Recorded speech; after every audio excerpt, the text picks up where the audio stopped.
नमस्कार, मैं जितेंद्र चतुर्वेदी। अरविंद केजरीवाल के साथ कांड तो भारी हो गया। हालांकि जब बात कांड की हो रही है तो अपना सरोकार फिलहाल ईडी और सीबीआई की कार्रवाई से तो नहीं ही है। ये बात ठीक है कि उनके जो विश्वस्त हैं वो इन दिनों एजेंसियों के शिकंजे में हैं, लेकिन अभी तक बात जो है वो अरविंद केजरीवाल के दरवाजे तक पहुंची नहीं है। इसलिए अभी उस मसले पर तो चर्चा नहीं हो रही है। तब सवाल यह है कि आखिर में जब उस पर बात नहीं हो रही है और एजेंसियां अभी तक पहुंची नहीं है तो आखिर में फिर कांड कहां हो गया? क्या भाजपा ने कुछ कर दिया? तो भाजपा ने तो कुछ नहीं ही किया। भाजपा ने जो किया वो कांग्रेस के साथ किया, ये आप कह सकते हैं। तो फिर आम आदमी पार्टी के साथ किसने खेल कर दिया? तो दरअसल ये खेल कांग्रेस ने किया है। अब सवाल ये उठेगा कि साहब कांग्रेस ने कैसे कर दिया? भाई ये तो अरविंद केजरीवाल राहुल गांधी के साथ खड़े हैं। वो आम आदमी पार्टी और उसके अगुआ उन लोगों में शुमार हैं विपक्ष के जो राहुल गांधी की सदस्यता जाने के कारण सरकार पर हमलावर है।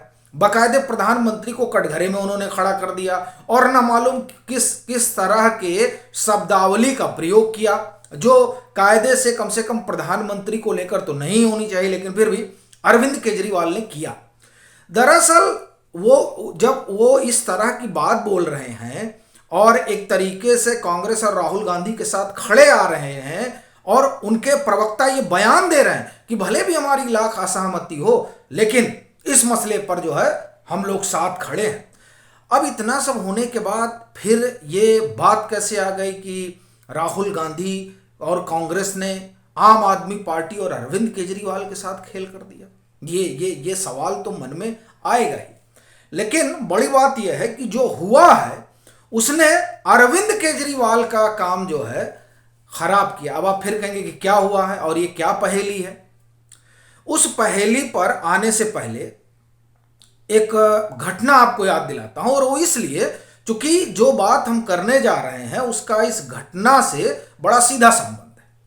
अभी आपको इस बात का ख्याल होगा कि पंजाब चुनाव के बाद अरविंद केजरीवाल की बोनी बानी एकदम बदल गई और वो इस मोड में आ गए कि साहब अब तो कांग्रेस को वो रसातल में पहुंचा ही देंगे। ये बात ठीक है कि अभी एक खुलासा हुआ जिसमें ये पता चला कि गुजरात में वो चाहते थे कि कांग्रेस उनके साथ चुनाव लड़े कुछ एक सीटों पर। उस बात को हम अलग कर दें तो भी आप देखें तो ये आम आदमी पार्टी पंजाब चुनाव जीतने के बाद से उसने इस रूप में अपने आप को पेश किया कि मानो 2024 का जो चुनाव है वो भाजपा बनाम आम आदमी पार्टी होगा। जब दारू घोटाले का आरोप लगा तो इस चीज को लेकर खूब आगे भी बढ़ाया गया। तब तक मनीष सिसोदिया की गिरफ्तारी नहीं हुई थी और ये वही दौर है गुजरात चुनाव के पहले का। उनकी गिरफ्तारी नहीं होती और गुजरात चुनाव को लेकर जिस तरीके से अरविंद केजरीवाल जा रहे थे और वहां जो बोल रहे थे कि कांग्रेस को वोट देने का मतलब है कि भाजपा को वोट दे दिया, कांग्रेस को वोट देने का मतलब है अपना वोट खराब कर दिया, चूंकि कांग्रेस तो अब कुछ कर ही नहीं सकती, भाजपा की कोई दवाई है तो आम आदमी पार्टी है। दरअसल इस सब के जरिए अरविंद केजरीवाल दो तीन चीज चाहते थे जो आप परिचित हैं। एक तो राष्ट्रीय पार्टी का दर्जा मिल जाए, दूसरा एक माहौल बन जाए आम आदमी पार्टी को लेकर और वो माहौल 2024 में काम आएगा। और सिर्फ इतना ही नहीं था, उसमें एक एंगल ये भी था कि जब ये एक परसेप्शन बनेगा कि भाजपा को अगर कोई टक्कर दे सकता है तो आम आदमी पार्टी है, तो उससे जो मुस्लिम मतदाता है वह भी आम आदमी पार्टी के पाले में आएगा। और साथ ही साथ ये तिरंगा यात्रा वगैरह निकाल के एक राष्ट्रवाद का उसमें तड़का लगाने की कोशिश कर ही रहे थे। सो इनको लगा था कि साहब हम जो है एक अल्टरनेट बनेंगे और उस अल्टरनेट में होगा क्या कि हमें भाजपा का जो एक समर्थक वर्ग है उसको भी खींच सकते हैं, और अगर वो नहीं भी आएगा तो वो लोग जो राष्ट्रवाद की वजह से और हिंदुत्व की वजह से भाजपा से जुड़े हैं उनको तो हम तोड़ ही सकते हैं। फिर एक उनको ये भी गुमान था कि हमारा जो फ्री वाला मसला है उस फ्री वाले मसले के जरिए भी हम शहरी इलाकों में एक बड़े तबके को अपने साथ जोड़ सकते हैं।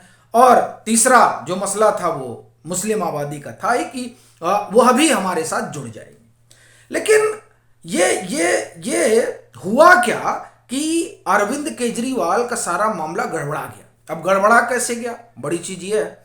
और ये तमाम चीजें इसीलिए बता रहे हैं क्योंकि गुजरात चुनाव तक वो इस मोड में थे कि 2024 के चुनाव में भाजपा के मुकाबिल अरविंद केजरीवाल होंगे, और इसीलिए उन्होंने 125 करोड़ देशवासियों के साथ गठबंधन की बात की थी। वो तो आप देखिए बीच में गठबंधन की बात ही नहीं कर रहे थे। नीतीश जी आते हैं, मिलकर जाते हैं और कहते हैं ना हम ना यूपीएम जाएंगे ना एनडीएम जाएंगे, हम अकेले चलेंगे। अब उनको इस बात का गुमान था कि साहब हम तो पीएम बन जाएंगे, लेकिन गच्चा खा गए। दारू घोटाले वाला तो एक मसला है ही है, लेकिन उससे बड़ी घटना हो गई, और उससे बड़ी घटना ने आम आदमी पार्टी के अगुआ को हिलाकर रख दिया। हुआ क्या कि राहुल गांधी की सदस्यता चली जाती है। अब ये इतना बड़ा राजनीतिक मसला बन जाता है, या ये कहें कि कांग्रेस बना देती है।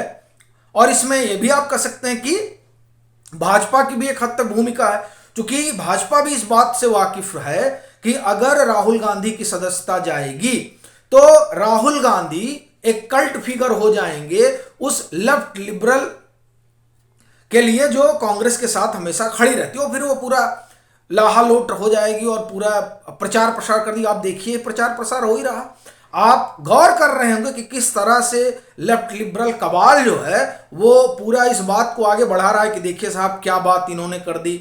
तो ये भाजपा भी जान रही थी कि कुछ ऐसा ही होगा, और वैसा ही चल रहा है। और हमने आपको भी पीछे बताया भी था कि ममता बनर्जी हो या तमाम ऐसे नेता जो ये मानते हैं कि दरअसल अगर राहुल गांधी बरक्स होंगे नरेंद्र मोदी के तो भाजपा के लिए चुनाव निकालना बड़ा आसान हो जाएगा। तो इस लिहाज से भी ये कहा जा रहा है और ये चर्चा भी है कि एक तरीके से उनकी सदस्यता जाना मतलब जो तमाम क्षेत्रीय दल हैं वो पीछे छूट गए। चूंकि देखिए कुछ भी हो, क्षेत्रीय दल से दो हाथ करना एक अलग मसला है, चूंकि वहां अस्मिता वाला मुद्दा जुड़ जाता है, इसे आप बंगाल में देखिए। लेकिन जब मुकाबिल कांग्रेस रहेगी तो अस्मिता वगैरह जैसा कोई मुद्दा जुड़ता नहीं है।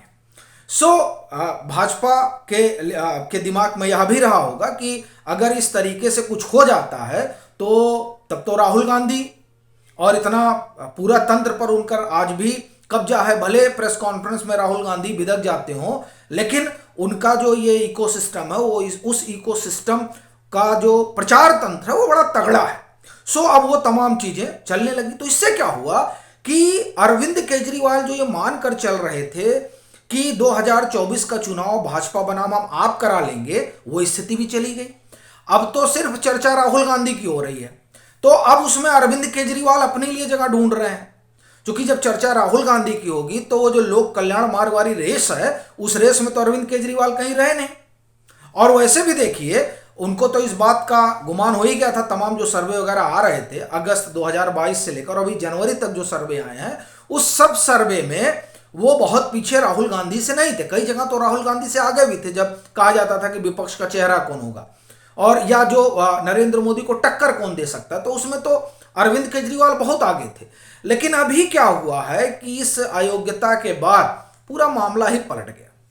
अब बात सिर्फ राहुल गांधी की और एक और दूसरा जो नरेंद्र मोदी और भाजपा को टक्कर देगा उसी के साथ एम जो है वो जुड़ेगा। ये एक आप ये कहें कि वेल नोन फैक्ट है। एक तो बनाम वाला मसला भी नहीं रहा, दूसरा वोट वाला भी मसला चला गया, मतलब एम भी खिसक गया, और तीसरा जो उनके साथ बड़ा खेल हुआ कि जो उनका सपना था वो बिखर गया। तो जाहिर तौर पर अब इससे बड़ा सदमा अरविंद केजरीवाल के लिए और क्या हो सकता है। बाकी आपकी अपनी क्या राय है वो आप ज़रूर साझा करें।